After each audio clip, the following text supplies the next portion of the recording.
Hi everyone, Dani here. Welcome to Spenelli Speaks.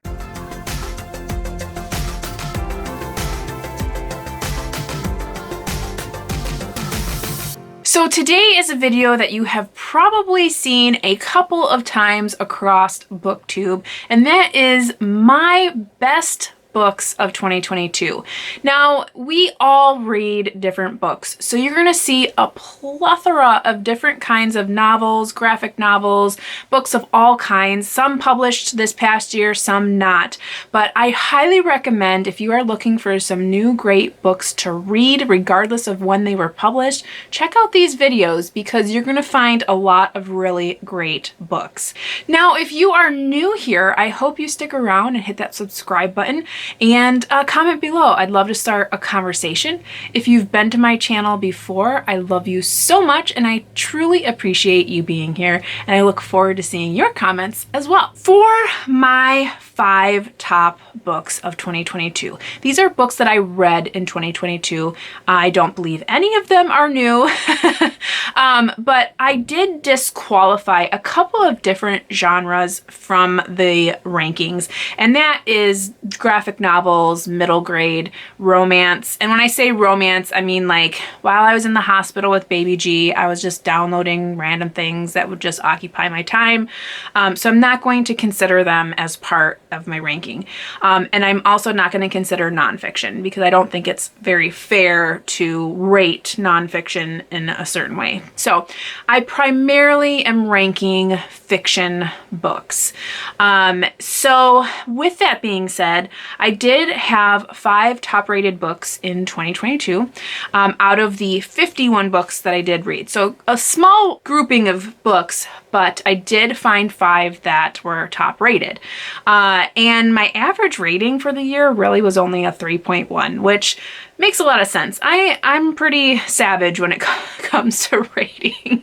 But before we begin, I'm going to start with my honorable mention, which is The Little Shop of Found Things by Paula Braxton. Now, if you recall, I do believe I mentioned this on my channel last year because I read this book way back in January, and it was very good. I gave it 4 stars. It has dual timelines and time travel.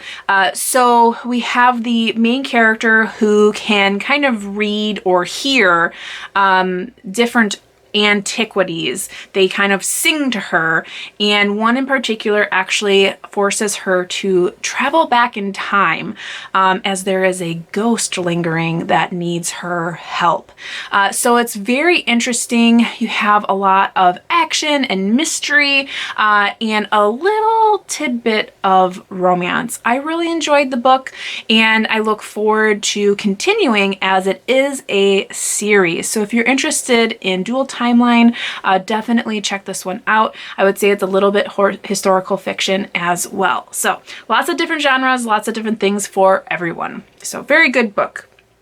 Now on to my top 5 of the year that I read. And I'm going to start with my number 5 book, which is This Tender Land by William Kent Kruger.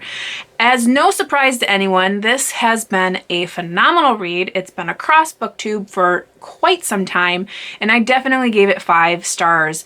It was so well done. It really reminded me of the way that John Steinbeck writes, with the Midwestern landscapes and the kind of quest or journey with its characters, this one being with some children who are fleeing from a very horrible situation to find family, and we learn more about them as well as people that they meet along the way. And there's a little bit of magic realism, and I really don't like using that terminology because it's so broad, but it's true, and it really it's tender. It really like grabs at your heart, and it's a very good read. So if you like to read about a journey and getting to know people in different areas, it is, I believe, in the 50s. Don't quote me on that, but it is a little bit earlier on. So we have that as well, but a 5-star read for sure. Now, as you can tell, when we get moving into these other books, I did not rate like everything as a 5-star was my top rated. It's more or less, these are the top ones, and then I put them in the order of what I enjoyed the most. So our number 4 book is actually a sequel. And that is The Bookwoman's Daughter by Kim Michelle Richardson. I had previously read The Bookwoman of Troublesome Creek, which is the first in this, I think it's just a duology, and loved it. This sequel was no different. It was absolutely wonderful. I gave it a 4-star rating. It follows Cussy Mary's daughter, Honey. And I can't give you too much more because I don't want to give away any spoilers from the beginning or the first book, but it's excellent. And the biggest thing that I loved about this book is it just feels like the story continued. There was no real rift between book 1 and book 2. You opened up the second book and you felt like you were right back with your friends. It was so good, heartbreaking. It really got you going, got your heart racing, and Honey, the main character, is just so wonderful and so kind and just so authentic. I really truly loved this book. I thought it was fantastic. So that is my number 4 in my best books of 2022. Number 3 is another book that I read with my book club, This Tender Land being the first in this grouping, but Big Little Lies by Leanne Moriarty. You all know, if you follow my channel, I love Leanne Moriarty. I just picked her up a couple years ago, and ever since then, I have at least read one of her books a year. They're always chunksters, but you fly through them because her writing is just so easy to get through. She has fantastic characters. They are so full of different issues, and this book was full of issues, let me tell you. Each of the characters had some kind of dilemma. This particular book really focuses on domestic violence and friendship and the bond amongst women, and I just felt it was so good. I have not watched the series with Nicole Kidman and Reese Witherspoon, but from looking at the preview for that, it looks really dark. And let me say, the book is dark, but man, the preview for the show looks even darker. But yes, I rated that 5 stars. Her writing is excellent. Her characters were so well written and believable. This really truly was a believable story, and I think that has a lot to say about a fiction written book. So definitely landed in my top 5. My number 2 book is actually a book series.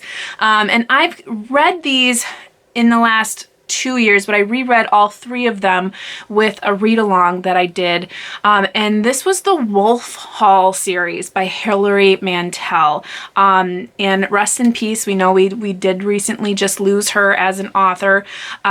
She did a fantastic job with this series. It's absolutely wonderful.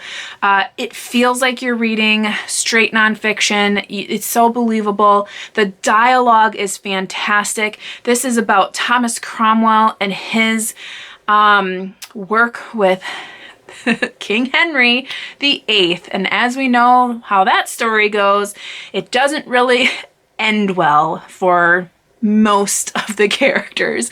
But if you know anything about Thomas Cromwell, Henry VIII, Anne Boleyn, all of those, you'll have a kind of a little bit of an idea what this is about, but this is really following Thomas Cromwell and his story and his feelings and his thoughts, and it's excellent. It gives you a different point of view. He is incredibly intelligent, and it really just sucks you in. I listened to the audiobook of this series, and it is so well done.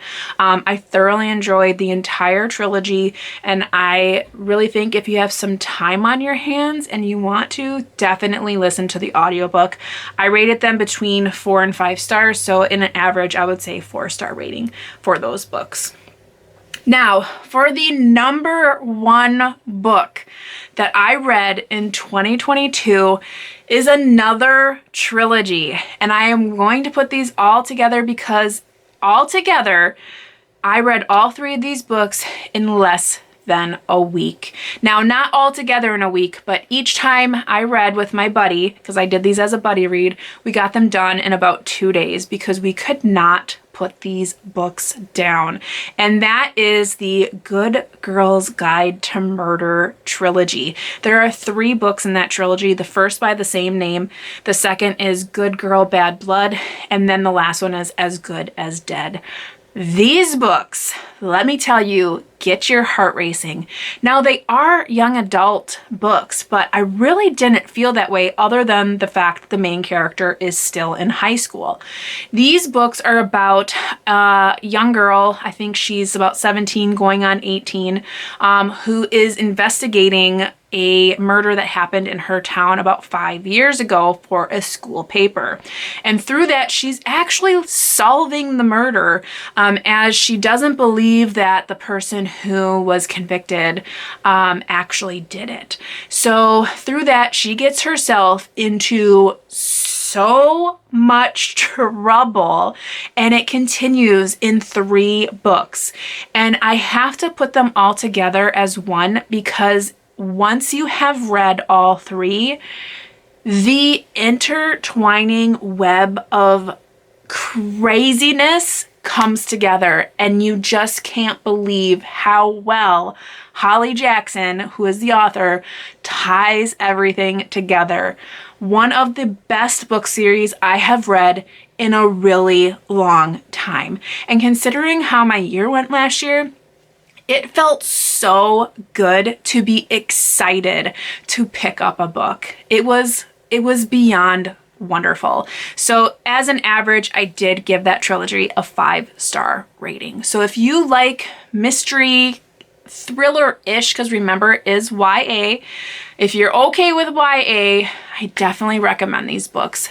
They are fantastic. Well, those are the books that I picked as my top 5. And remember, these are of the 50 books that I read, and a lot of the books that I read were small novellas, that kind of thing. So I had a very small grouping, but I highly recommend that you jump over to anyone else's channel who has best of, because if you're looking for a good book to read this year, you're gonna find plenty of them, let me tell you. Until next time, I hope you all are reading something great, taking care, and staying safe. And as always, you know how it goes. Happy reading. Bye.